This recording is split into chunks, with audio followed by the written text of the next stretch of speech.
Boa noite a todos.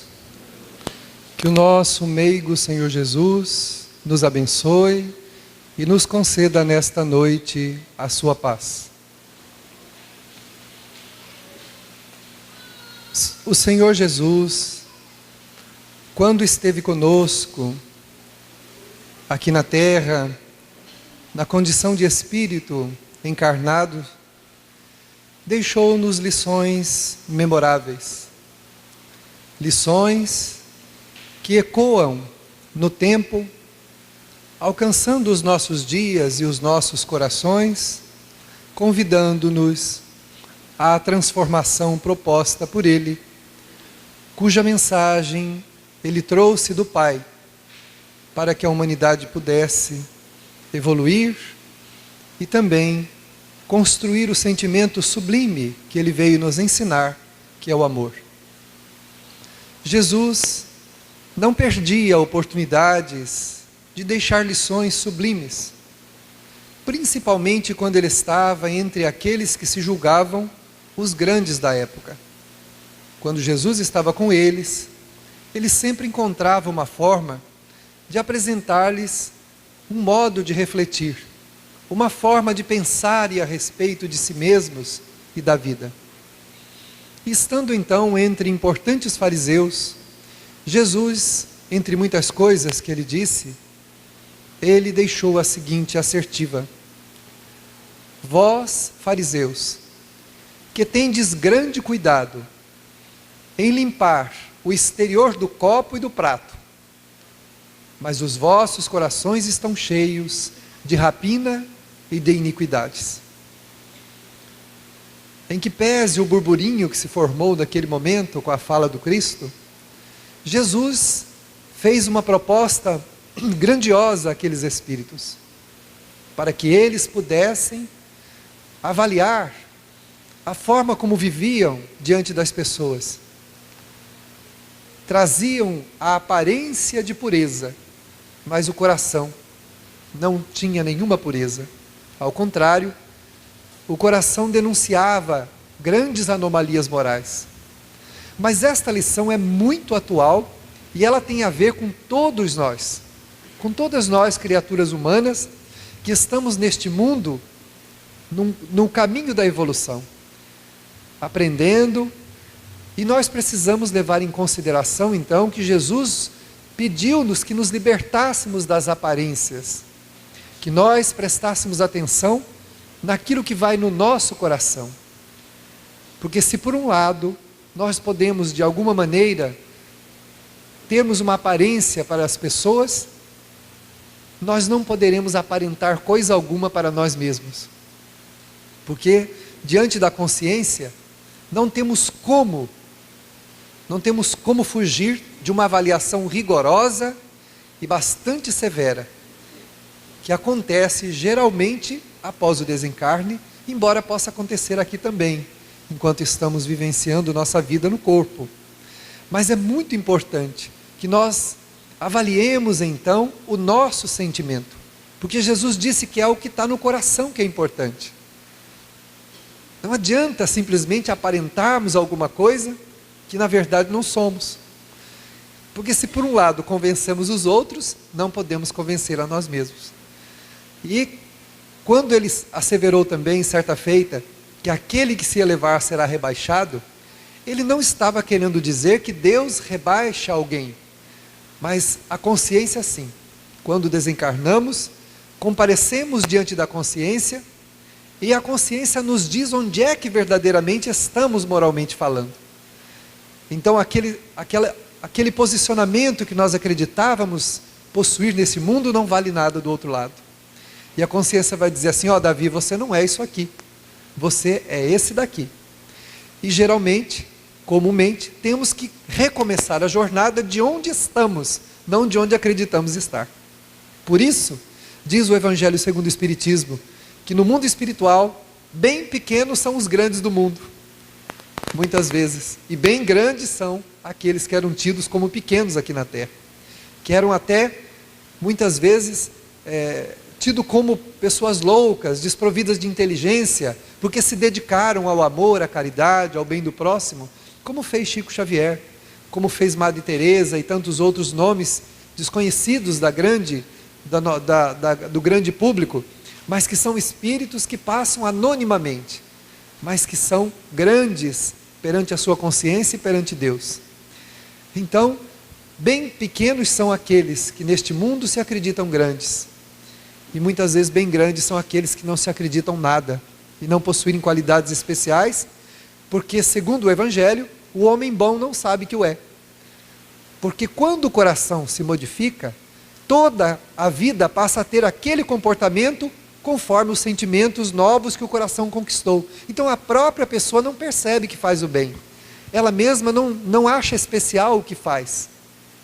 Faz espontaneamente, porque o seu coração assim só sabe se comportar. Por isso o Evangelho segundo o Espiritismo diz, o homem bom não sabe que o é. Porque todos os seus atos, as suas atitudes, os seus sentimentos são de bondade. E ele não faz nenhum esforço para isso, porque ele é assim, é desta maneira. E essa bondade irradia além das fronteiras do seu peito, beneficiando aqueles que estão à sua volta e até mesmo a humanidade, como fez Chico Xavier, cuja obra que está conosco vai ser motivo de estudos por muito tempo neste mundo. Nós teremos a obra do Chico como um direcionador de conduta, do que devemos fazer, de como devemos nos comportar, e mais do que isso, se precisarmos de um exemplo real, temos o próprio Chico, que exemplificou o que pregou e o que escreveu, que é o mais importante. Exemplificar o que se fala, não simplesmente falar, né? Para que as palavras não sejam ocas, porque se por um lado nós podemos oferecer algum alento a alguém quando falamos, por outro lado, se não tivermos sentimentos bons, para nós não adianta nada. Porque a caridade inicia-se primeiro dentro da criatura, transformando os seus próprios sentimentos. E é para isso que nós viemos a este mundo. Por isso Jesus disse que nós temos que limpar o coração. Muitas pessoas dizem assim, que a vida é ruim, que a vida está desta forma, que a vida está do outro jeito. Mas Joana de Ângeles, o espírito venerando que escreve por Divaldo Franco, ela diz assim, ironicamente, cada um de nós tem a vida que quer. Aí a gente vai dizer, eu não acho que eu tenho a vida que eu quero. Aliás, não queria ter a vida que eu tenho. Queria ter outra vida, muita gente diz. Aí ela diz assim, não, tanto quer que tem. Cada um de nós tem exatamente a vida que quer ter. Em O Livro dos Espíritos, os espíritos venerandos disseram a Kardec, sois artífices da vossa própria imortalidade.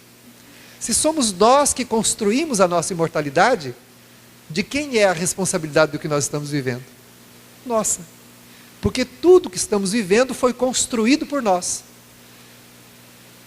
No tempo que se passou, nós construímos a vida que temos. Por isso a Joana de Ângeles diz assim, cada um de nós tem a vida que quer ter. Uma mágoa que nós guardamos por uma vida inteira, um ódio, um ressentimento, uma raiva de alguém, isso entranha no coração de tal forma que nós não vamos nos livrar disso enquanto não conseguirmos modificar esse sentimento. E isso pode levar várias encarnações, várias vidas, até que nos libertemos de um ódio, de uma mágoa, de um ressentimento que vai atrapalhando a nossa evolução e vai fazendo-nos sofrer. E aí a gente reclama da vida, que a vida não é como nós queremos, que a vida não é assim, não é daquele jeito, quando na verdade cada um tem a vida que quer ter. Porque o dia que nós queremos deixar de odiar, o dia que nós quisermos deixar de detestar o outro, de se livrar da mágoa, nós conseguiremos fazer isso. E aí seremos felizes. Nos alijaremos, tiraremos dos ombros aquele peso, aquela dificuldade que fica na nossa alma, fazendo-nos sofrer, amargurando-nos, levando-nos às vascas da dor e da agonia. Certa feita, nós estávamos fazendo nossas orações da noite, quando, terminando a prece, já entrando em sono, o Espírito de Maria Dolores se nos apresentou pela sensibilidade e disse, meu filho, hoje temos uma atividade muito interessante para fazer. Hoje você vai conhecer como se comporta o coração humano. E então, fomos caminhando com ela para os arrebaldes da nossa cidade, não muito distante dos bairros que circundam a nossa cidade. E num determinado lugar, nós entramos e eu comecei a perceber que a atmosfera foi ficando pardacenta, escura, foi perdendo aquela luminescência natural do restante da cidade. E percebi também que haviam pessoas vagando de um lado para o outro, de um lado para o outro, e fomos andando. De repente chegamos no lugar e tinha um pequeno abrigo feito de palhas, de tábuas velhas, e ali estava uma mulher sentada em uma pequena madeira que tinha ali, com a cabeça entre as pernas. E Maria Dolores me disse: essa aqui é a Dona Aurora. A Dona Aurora desencarnou já faz algum tempo, mas a Dona Aurora sofre de um mal terrível, que você vai saber agora. Mas como a sua neta pediu-nos e intercedeu por ela, pedindo orações para que ela fosse assistida, aqui estamos nós. E então a benfeitora olhou para ela e disse: Aurora, Aurora, e ela, muito a contragosto, levantou a cabeça e olhou-nos com aquele olhar sisudo, triste, amargurado. E a benfeitora disse: Aurora, você ainda está aqui, Aurora? E ela disse assim: eu estou aqui por culpa deles. Aurora, você precisa perdoar, Aurora.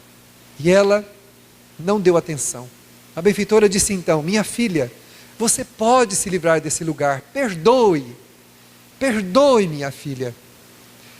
Ela então levantou-se, sacudiu a roupa, franziu o senho e gritou com todas as forças do seu pulmão: eu jamais perdoarei aqueles miseráveis. Eles hão de me pagar caro as humilhações que me fizeram passar.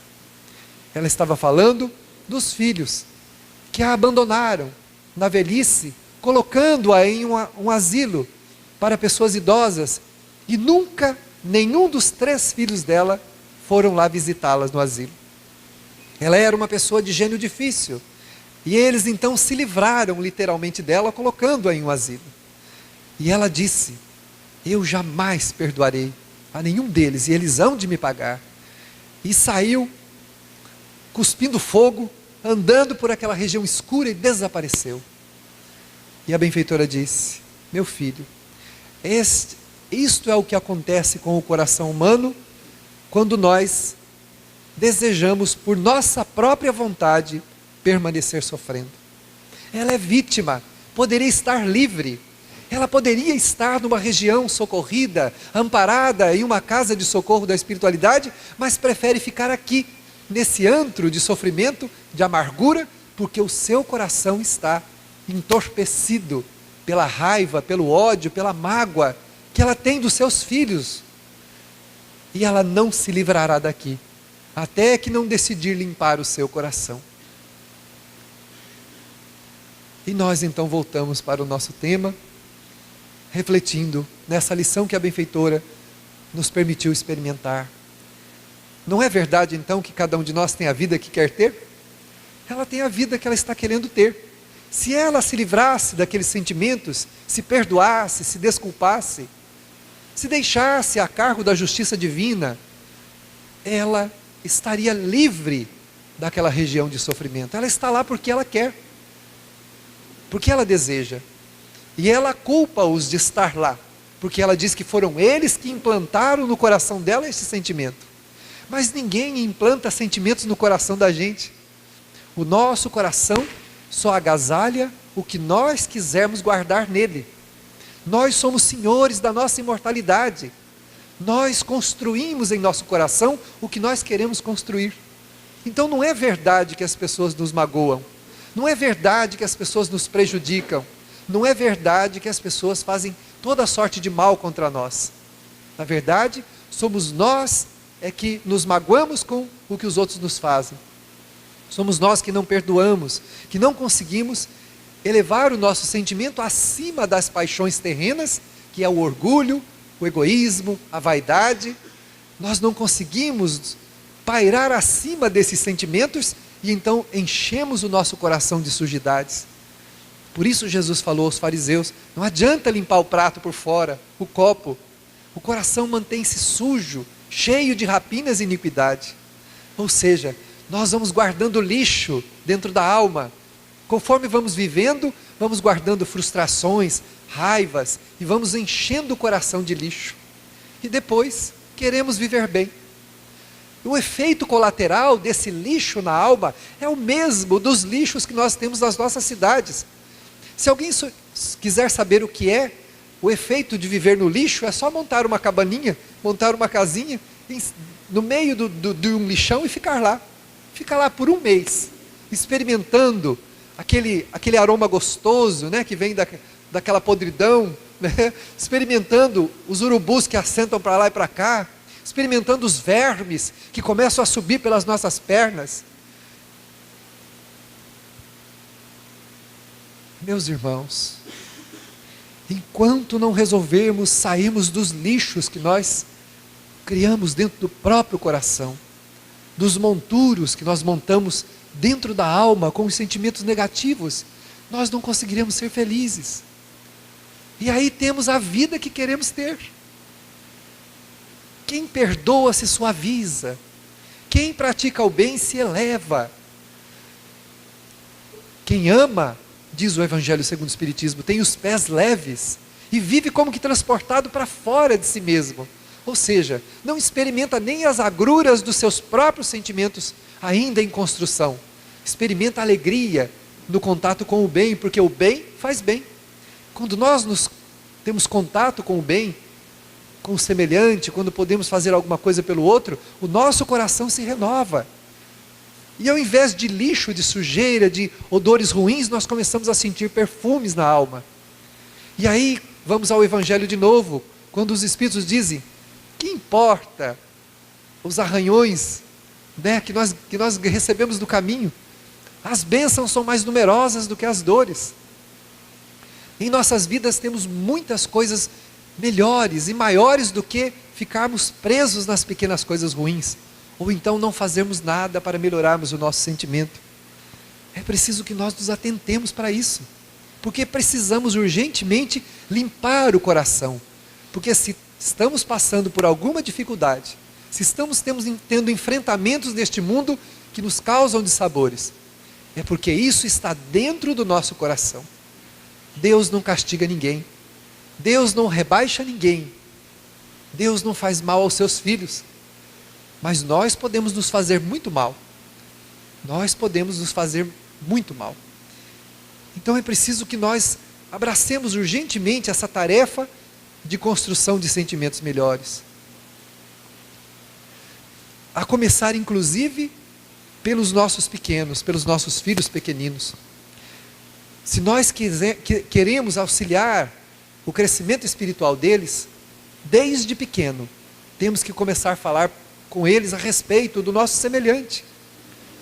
Temos que mostrar para eles que existem pessoas nas ruas andando, perambulando de um lado para o outro, sofrendo fome, frio. Pessoas que não têm um lar para voltar enquanto a gente vai dormir, tendo a nossa cama macia, tendo lá os nossos cobertores, as nossas roupas. Tem gente que perambula pela rua, não tem um lar para voltar. Ninguém os espera em lugar nenhum, nem nome eles possuem. Alguém de nós aqui já perguntamos o nome de alguém que bate na nossa porta pedindo alguma coisa? Alguém algum dia perguntou, como é que você se chama? Se perguntou, o irmão que fez isso é uma raridade. Porque geralmente a gente quer desobrigar-se logo, entregar alguma coisa para que a pessoa vá embora, para que ela não nos incomode. Nós não queremos saber da vida dela. Deus me livre saber o nome dela, vai que ela me diz, né? E aí depois, o que eu vou fazer com isso? Vou me tornar próximo dela, porque alguém que te diz o nome, está dizendo alguma coisa que para ela é muito importante. Ter um nome, nós não sabemos o quanto é sublime ter um nome, sermos chamados pelo nosso nome. Isso significa que a gente tem uma relação humana que nos representa neste mundo de provas e expiações e de agonias, mas para aprender, para viver. Aquele coitado que toca a campainha da nossa casa, o interfone, ou bate lá, ele não tem um nome. Nós não perguntamos o nome dele, porque não queremos saber dele. Então é importante que nós conversemos com os nossos filhos, que existem pessoas assim, pessoas que perambulam pelo mundo.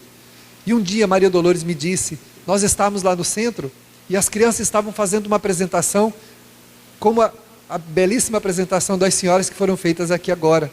Elas estavam cantando como as senhoras e os senhores cantaram. E enquanto eles cantavam, eu me emocionei vendo aquelas pequeninas crianças, desde pequenininho já, pronunciando o nome de Deus, pronunciando o nome de Jesus, e cantando, condicionando a mente e as palavras a falarem de Jesus, a falarem de Deus. E eu me emocionei com isso.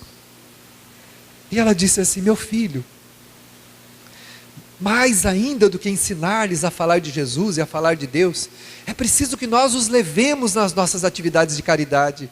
Se você vai levar alguma coisa a alguém necessitado, leve eles também. Mostre para o teu filho que existe alguém necessitado e que aquela pessoa precisa do auxílio dele. Ensine-o a ver que existe no mundo pessoas que precisam, que necessitam. E aos poucos, disse ela, o coração destas criaturinhas vão se abrandando. Por quê? Porque ela diz que a caridade abranda os instintos mais rudes que as criaturas possuem, ela disse. Se você faz isso desde pequeno, ela disse, você vai ajudando e permitindo que a caridade abrande os instintos rudes desses pequeninos e eles possam crescer como almas dignas, que muito mais do que cantar o nome de Deus, do que cantar sobre o amor, a caridade, sobre Jesus, eles vão viver Jesus, porque eles vão saber que eles estão no mundo e que o mundo não é o círculo do seu umbigo, para que se preocupem apenas consigo mesmos. Eles vão ter vontade de se preocupar com os outros, e o caráter dessas criaturinhas vão sendo moldados. E aí a gente não faz nada e quer que eles cresçam e uma mágica aconteça.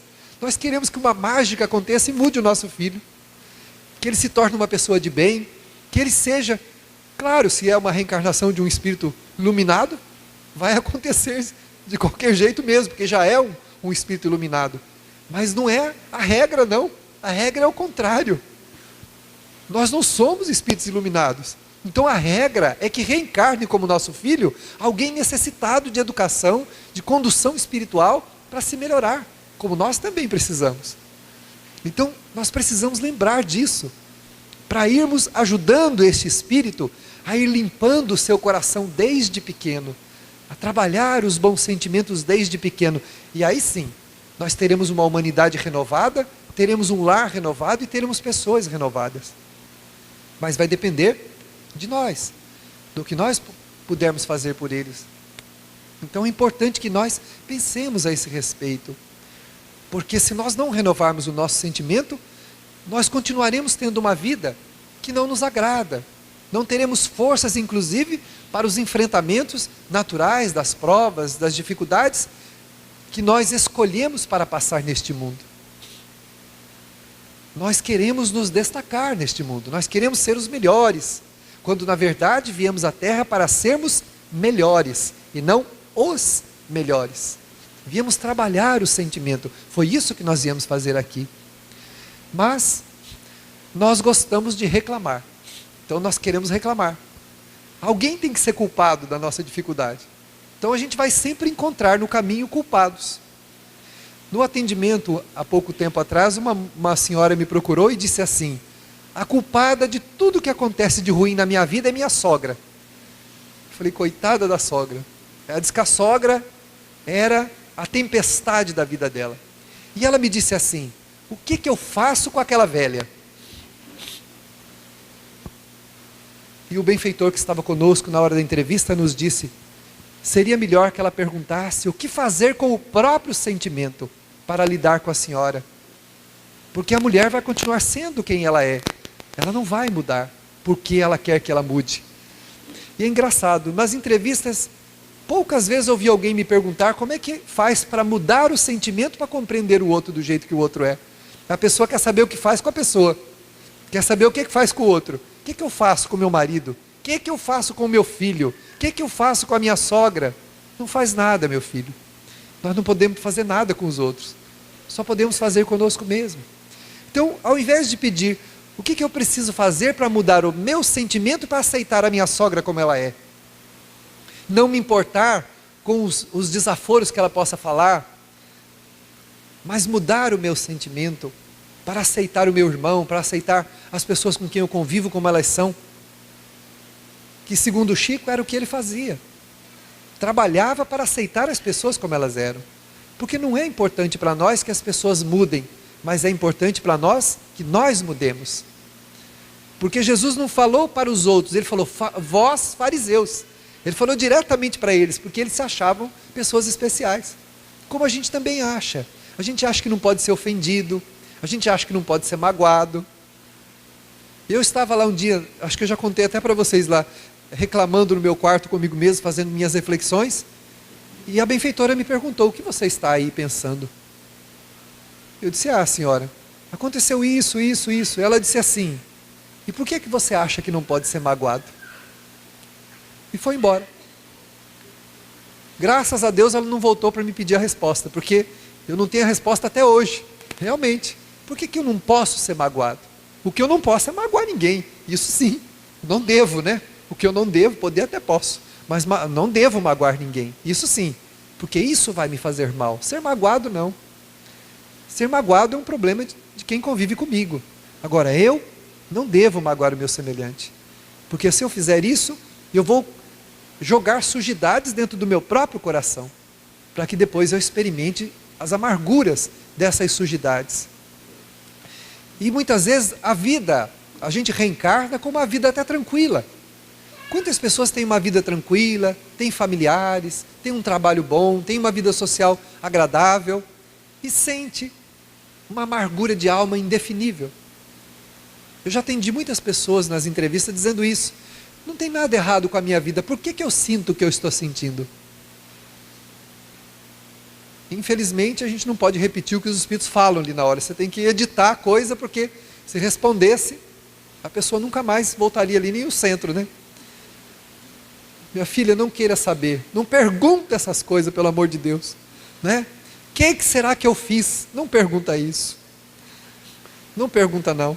Na verdade, a pessoa não gostaria de saber essa resposta. O que nos faz sofrer são os nossos próprios sentimentos. Muita gente diz assim, fulano foi muito machucado, a vida dele não foi fácil. Um dia, uma pessoa chegou numa entrevista e disse isso para mim, a minha vida não é fácil. E eu disse para ela, a minha também não é, a de ninguém é. A vida de ninguém neste mundo é fácil, porque cada um de nós carregamos o nosso quinhão de alegria e de miséria. Nós carregamos dores na alma para serem equacionadas, para serem resolvidas. Portanto, a vida de ninguém é fácil.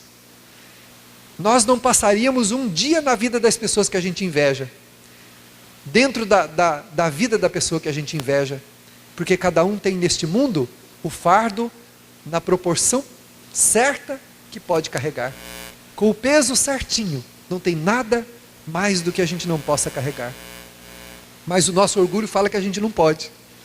O nosso egoísmo, a nossa vaidade fala, não, eu não mereço isso, né? E aí a pessoa faz essa pergunta, o que é que eu fiz para merecer isto? Ainda bem que não vem a resposta, né? Porque se viesse, a gente provavelmente enlouqueceria. Se nós soubéssemos do nosso passado, o que gerou o nosso presente, provavelmente a gente enlouqueceria. Se está difícil conviver com o efeito, imagina saber a causa. Não seria nada bom. Então, o importante é a gente olhar para a vida com otimismo, com alegria e renovar o coração. Neste sábado, nós fomos fazer uma visita pelo Samaritano. E quando entrei na casa da dona Dorinha, que é mãe de uma menina que frequenta conosco a casa, que está encolhidinha numa cama, secando viva, só uma parte do pulmão funciona, uma sonda nasoesofágica para fazer a alimentação.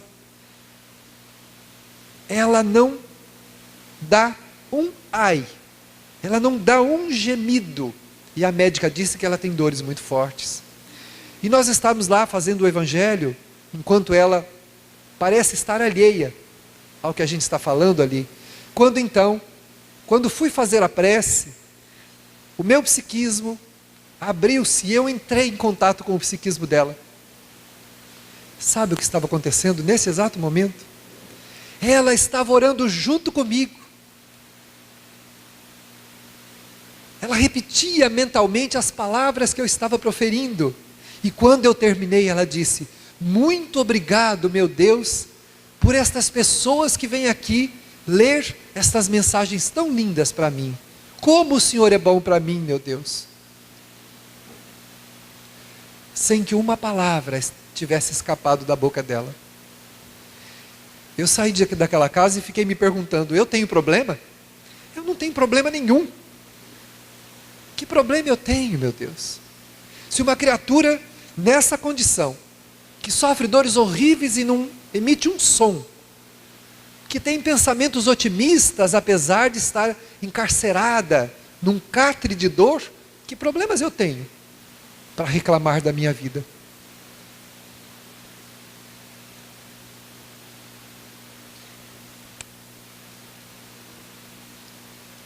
Fiquei pensando, refletindo. O que falta em mim é mudar o meu coração, é atender o convite de Jesus. E em o Evangelho segundo o Espiritismo, nós encontramos a assertiva dos Espíritos: não basta aparências de pureza, é preciso tê-la no coração. Está lá no Evangelho.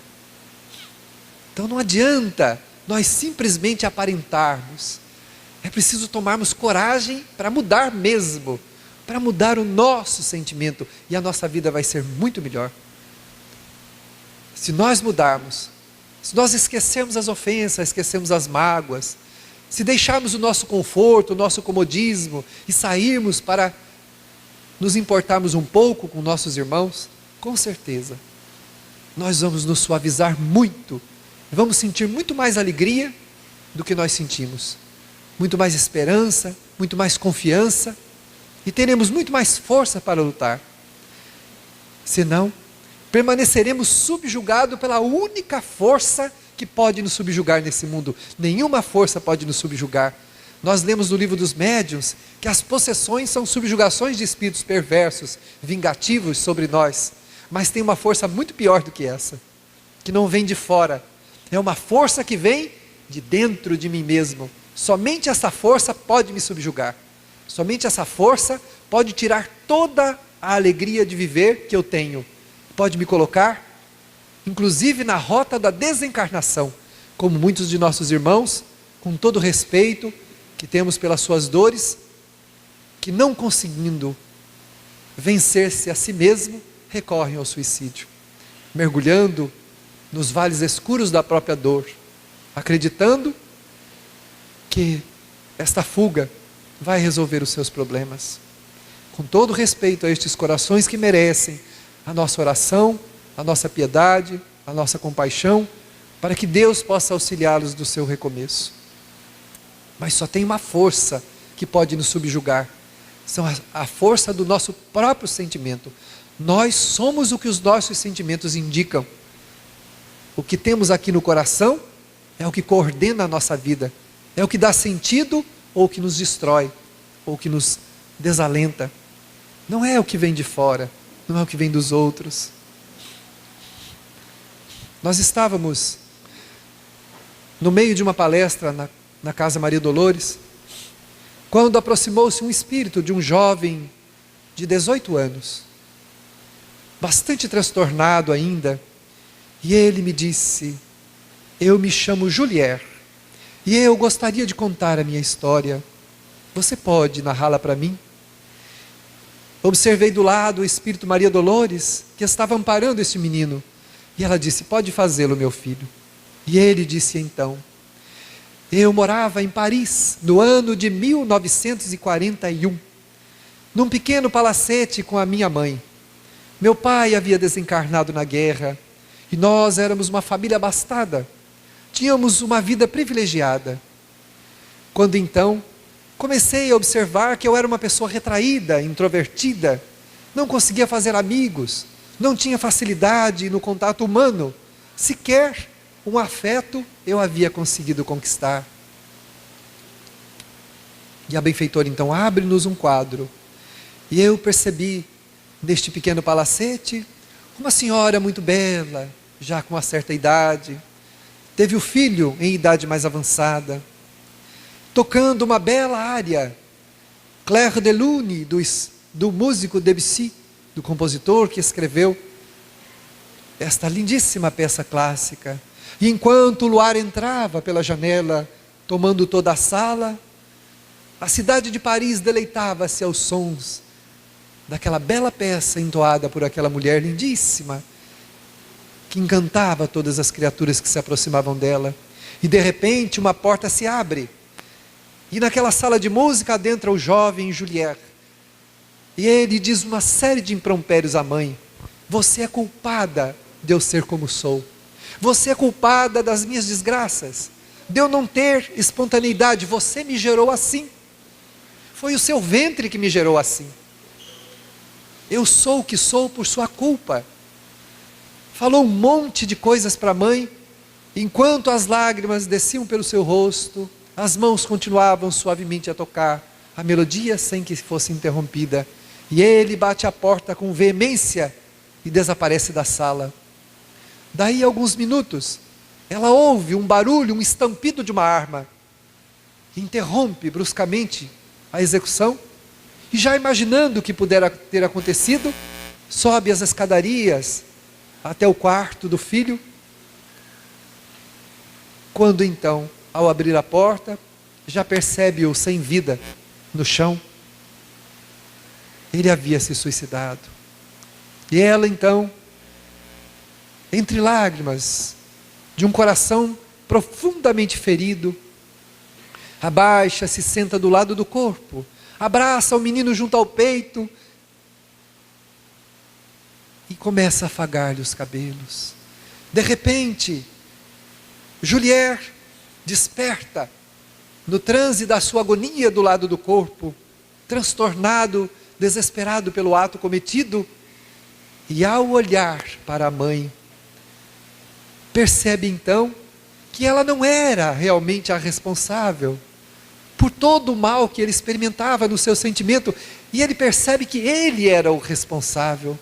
Foi uma pessoa inconsequente no passado, desprezou as pessoas, agiu com maldade, e agora estava experimentando um retraimento no sentimento que ele mesmo havia se imposto, para não ser tão espontâneo quanto era, e novamente dedicar-se ao mal, de usar as pessoas de forma irresponsável. E então olha para a mãe e percebe que aquele espírito que estava na condição de sua mãe era uma benfeitora dele, que renunciara às alegrias da região onde vivia para auxiliá-lo. Ele pediu misericórdia a ela, que o recebesse, porque sabia que ela possuía um sentimento de amor muito grande, e esse amor ajudaria ele então a diminuir o peso dos seus sentimentos menos dignos. E percebe então que a mãe não era a culpada pelas suas desditas. E ele então, atraído pelo eco do seu passado, num átimo de tempo desaparece dali. E a benfeitora então nos traz ao presente, enquanto de joelhos à nossa frente o Juliette chorava muito. E ele dizia: diga a esta gente que ninguém é responsável pelo que nos acontece, que não podemos culpar as pessoas pelos nossos próprios sentimentos, que nós precisamos reconhecer a grandeza da vida, reconhecer a grandeza dos nossos amores que convivem conosco, na condição de pais, de mães, de irmãos, de amigos, porque são eles os instrutores da vida, a educar o nosso espírito, e a nos abraçar nas horas de agonia, quando perdidos no mundo espiritual, rogamos ao Criador que nos desse uma vida, onde pudéssemos, no contato com os sentimentos verdadeiros, mudar os nossos próprios sentimentos. Diga a estas pessoas que nunca acusem ninguém, mas que cada um possa refletir sobre suas dores, procurando honrosamente um caminho da própria libertação, sem acusar quem quer que seja. E a benfeitora toma-o pelos braços e o leva embora. E nós ficamos com a lição. Sempre temos uma razão para encontrar um culpado pelas coisas que nos acontecem. Dificilmente conseguimos enxergar as dificuldades da nossa vida como necessidades nossas, porque nada nos acontece por acaso. Tudo o que está no nosso coração está fora de nós. A vida que temos é o reflexo do nosso próprio coração, daquilo que se passa dentro de nós. Por isso disse o Cristo aos fariseus, que eles precisavam limpar o coração, o interior, não o exterior. Porque o exterior já estava muito limpo, eles tinham aparências de pureza, mas não tinham pureza nenhuma. E o que vai nos dar a paz, o que vai nos dar a alegria, é a pureza que conquistarmos verdadeiramente em nossa alma. As nossas ilusões nos enganam. Mas, segundo os Espíritos, a melhor coisa que pode nos acontecer nesse mundo é a desilusão. Porque preferimos viver iludidos, preferimos acreditar que o mundo, que Deus, que o destino é o responsável por não termos a vida que nós queremos. A gente ainda usa o seguinte chavão, né? Eu não tive sorte na vida. As coisas nunca deram muito certo para mim. Não tive sorte. Como se a vida fosse um jogo, né? De sorte e azar. Que no momento dá certo, no outro não. Como se fosse um jogo de dados. Né? Se eu tirei a pedra menor, azar o meu. A vida não é um jogo de dados, a vida não é um jogo de forma alguma. Tudo que acontece na nossa vida tem a ver com o nosso sentimento. Tem a ver com o que nós experimentamos como alma, como espíritos que somos. Portanto, culpar os outros, encontrar alguma razão fora de nós é uma grande ilusão. A pergunta tem que ser feita para nós mesmos. O que é que eu preciso fazer para mudar o ser que eu sou? Joana de Ângeles ensina uma meditação muito simples, que tem um efeito muito positivo. Ela diz que nós deveríamos escolher um horário do dia, sempre à mesma hora, todos os dias, entrarmos em prece e fazermos uma pergunta a nós mesmos. O que é que não está bem em mim que eu preciso mudar? Ela diz, nas primeiras investigações não haverá resposta. O nosso orgulho vai cercear de todas as formas esta informação. Mas vai chegar um momento que os braços do orgulho não vão ser suficientes para a quantidade de indagações que nós vamos fazer e a resposta vai fluir para a consciência. E ela disse, assim que você ficar sabendo o que é que tem que mudar, faça uma outra pergunta. E o que é que eu preciso fazer para mudar isto que eu acabei de descobrir? Também virá uma resposta. E aí a gente pode fazer uma terceira pergunta. E o que é que eu preciso fazer para colocar isso em prática, então? E tomarmos essa providência. Ela diz que se nós fizéssemos isso diariamente, corrigiríamos muitos defeitos significativos que atrapalham a nossa vida e nos faz sofrer. Porque não existe coisa melhor nesse mundo que desiludir-se, que descobrir que somos os responsáveis por tudo que nos acontece.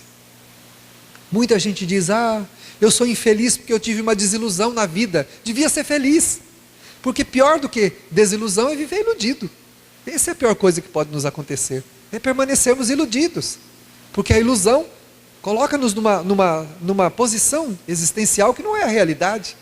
Quando desiludimos, voltamos para a realidade e temos condição de pensar na própria vida e no que vamos fazer dela, que é muito importante. Então, meus irmãos, nós precisamos mergulhar nesse clima de esperança, de alegria, de confiança e olharmos todos os dias com otimismo para a nossa vida, ouvindo o Cristo falar aos fariseus, porque Ele está falando para nós. Cuidado com esse hábito de limpar só o exterior. Ele disse aos fariseus, é preciso que o coração também esteja limpo. E nós então, melhorando o nosso sentimento, conseguiremos nos dar melhor com as situações que a vida nos apresentar. Para isso, nós precisamos ter o cuidado, para que a vida não nos dê, muitas vezes, poucas opções, quando tivermos que escolher para voltar para a terra. Nós mesmos vamos cerceando, limitando as possibilidades de podermos fazer alguma coisa maior, se não tomarmos cuidado com o nosso sentimento, com o nosso próprio coração. O grande engano da vida de Juliette foi acreditar que a mãe era responsável pelo seu retraimento afetivo, quando na verdade esse retraimento afetivo foi um mecanismo que ele mesmo implantou em si para conseguir frear o excesso de espontaneidade que ele já teve, justamente para não cometer deslizes maiores. O Evangelho segundo o Espiritismo, o mal e o remédio. Muitas vezes o mal que nós estamos experimentando é o nosso remédio. É o que nós precisamos para podermos conter os nossos impulsos negativos e irmos modificando o nosso sentimento. Agora, não é uma tarefa fácil, mas não é para ninguém. Não existe pessoas privilegiadas deste mundo neste sentido.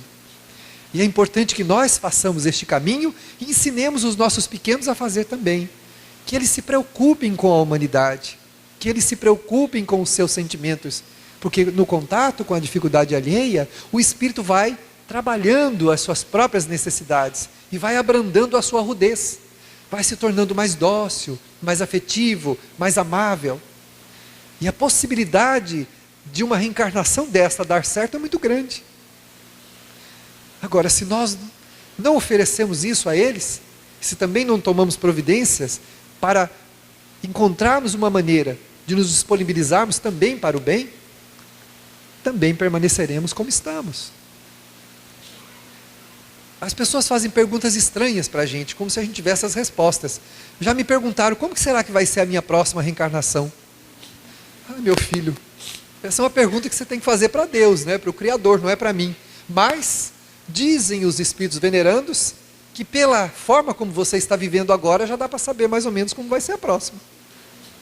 Não é difícil saber quais são os enfrentamentos que teremos na próxima vida.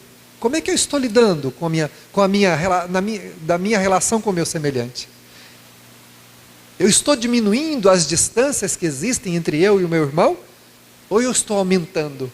Ah, mas ele é insuportável. Pois é, tratemos de encurtar essa distância, porque a outra pode ser pior, né? Lembra da história da mulher que procurou o Chico, porque ela não aguentava mais o marido, e o Chico falou para ela, minha filha, né, aguenta, vai lá, né, pensa um pouco melhor a respeito do teu sentimento. E aí passou o tempo lá, uns 15 anos, o marido morreu. A mulher foi lá e falou para o Chico, Chico, agora eu estou livre, né, estou livre do meu marido. O que aconteceu, minha filha? Ele morreu, ele foi embora, sabe, morreu. Então agora eu estou livre dele, né? Porque eu suportei ele 15 anos. Está livre não, minha filha. Como assim? Uai, você suportou 15 anos, agora vai reencarnar junto para aprender a amar. Então, agora vai reencarnar para aprender a amar. Pronto. É a segunda parte, né, da história. Suportou até a metade, agora a outra metade é aprender a amar. Não é? Por isso nós temos que encurtar essas distâncias entre nós e o nosso semelhante. Porque se nós não fizermos isso, a vida vai propor-nos esse momento para a gente fazer essa reconquista. Porque Deus quer que nós nos amemos. Jesus só disse uma coisa, uma única coisa: ama. Só isto. Jesus não disse nada diferente disso, só ama. Só isso. Agora, é a tarefa mais difícil de ser feita. Dá para a gente fazer um monte de coisa, mas amar é complicado. E ele disse, ama. Sê tu quem ama, né? Não espere ser amado. Sê você. Seja eu, né? Sejamos nós. Qual foi a providência de Jesus, segundo Maria Dolores, num poema lindíssimo dela, que Jesus tomou logo após deixar a cruz? Logo que ele deixou, que o Espírito deixou o corpo na cruz, o que fez Jesus como sua primeira atitude? Maria Dolores diz que Jesus desceu aos infernos para socorrer Judas. Ela tem um poema lindíssimo. Eu duvido que os irmãos consigam ler esse poema ou ouvi-lo narrado sem se emocionar. Primeira providência de Jesus quando deixa a cruz: ir aos infernos, socorrer Judas. Não fala que ele tirou Judas de lá, porque ninguém tira ninguém de lugar nenhum. Nós não vamos salvar as pessoas. Nós não vamos. Alguém diz assim, mas se eu tratar o fulano bem, ele vai achar que ele está certo. É um problema dele, se ele vai achar que ele está certo. Tratando-o bem, eu vou minimizar o efeito negativo que existe entre mim e ele. Se ele quiser continuar sendo rude, deselegante, inconsequente, é um problema dele. Jesus não perguntou as razões pelas quais Judas fez o que fez, diz Maria Dolores. Jesus vai aos infernos amparar Judas, toma-o nos braços e minimiza a ardência do seu espírito, mergulhado na culpa e no desespero. Nós precisamos pensar a esse respeito. E olha que ninguém pregou a gente na cruz, não. Né? Ninguém pregou a gente na cruz, apenas disse algumas coisas que a gente não gostou. E às vezes não precisa nem dizer, né? Você viu do jeito que ele me olhou? Não pode nem olhar, né? Olha lá como ele está me olhando. Em consequência de Judas, levou Jesus a ser pregado na cruz. Não que ele fosse o culpado, né? Mas o ato todo o dinamismo daquela ação culminou na crucificação do Senhor. E qual a providência que toma Jesus? Deixa a cruz e vai primeiro socorrer Judas. E ele ensinou para a gente. Quando você for fazer a tua oferenda e se lembrar, deixa a tua oferenda ao pé do altar e vai primeiro reconciliar-te com teu irmão, disse o Cristo. Jesus não esperou que Judas viesse pedir-lhe nenhum perdão. Ele próprio foi lá socorrê-lo onde ele estava.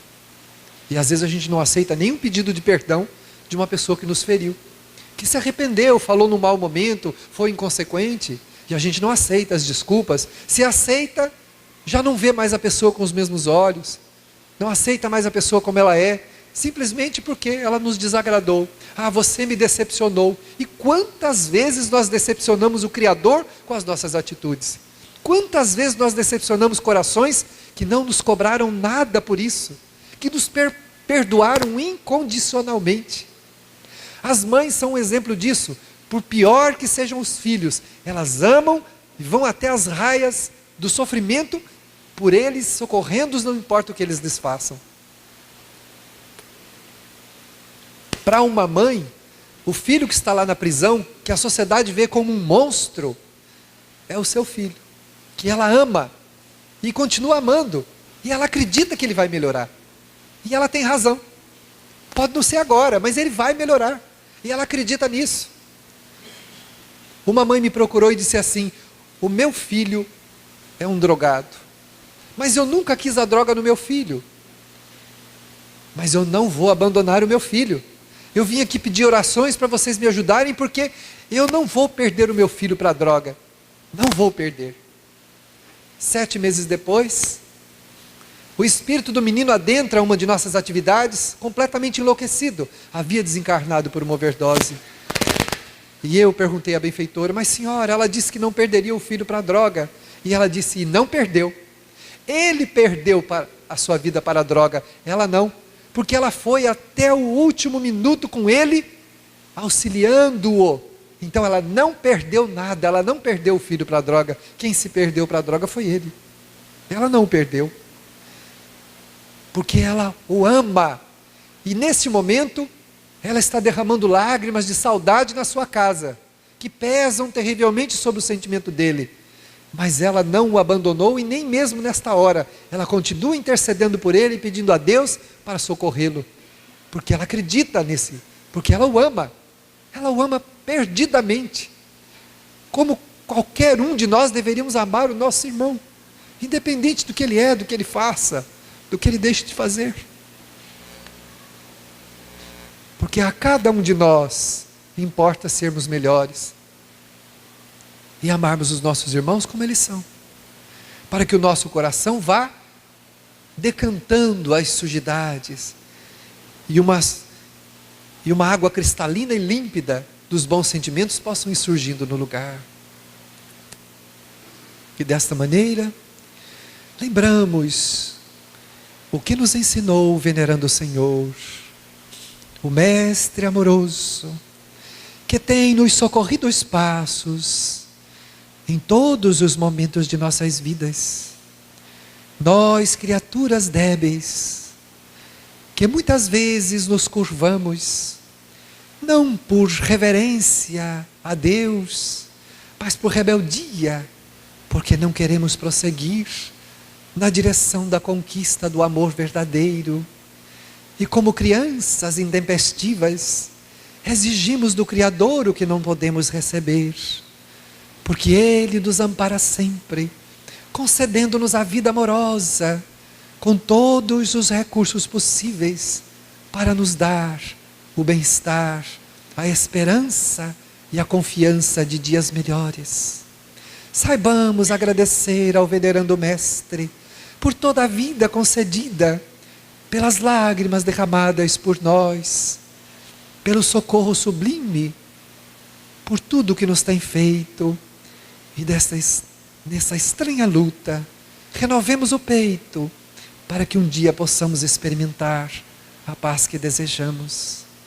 Que Ele nos abençoe, concedendo-nos a alegria de viver e de amar, agora e sempre, graças a Deus.